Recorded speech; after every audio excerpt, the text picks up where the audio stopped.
Ciao ragazzi, sono Luca di MHE ed oggi vi mostro come stabilizzare il Minelab Excalibur 2. Oh, eccoci qui finalmente col suono dell'Excalibur in cuffia, spero si senta. E che succede? Parliamo di stabilizzarlo. Stabilizzarlo perché guardate un po' cosa accade in un primo momento se io vado a muovere di poco anche la piastra.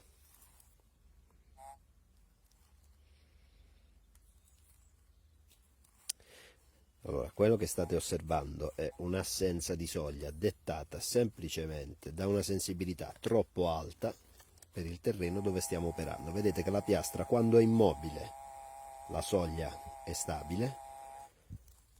Come muovo la piastra, la soglia scompare.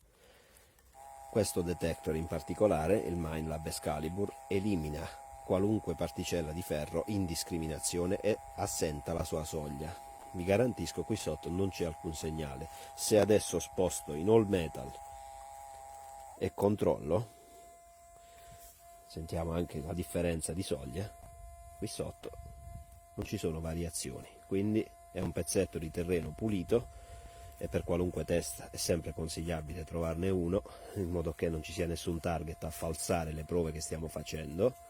È molto diverso dal fare i test in aria, è un'altra storia. Anche per bilanciare la macchina sempre un pezzetto pulito dove sotto non ci sia nulla.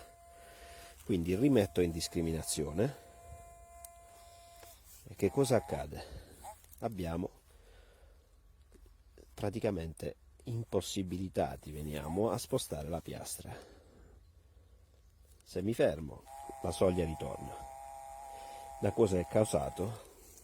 Da una sensibilità altissima. Chiaro? Adesso scendo al 50% puramente per tentativo. Sentiamo che la soglia c'è, ancora però tende ad assentarsi.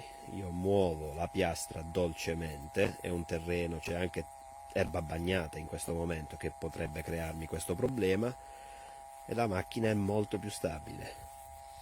Se voglio caricarla di più arriverò dal 5 su cui è impostato ora, anzi 6.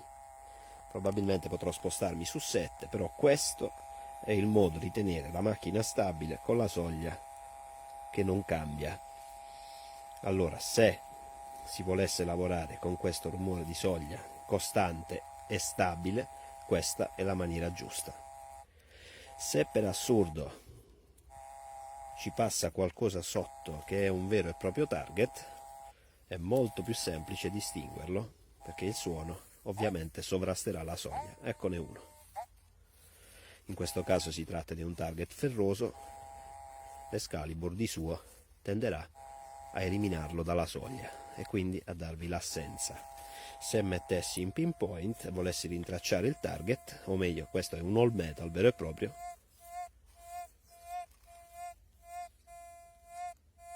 chiaro?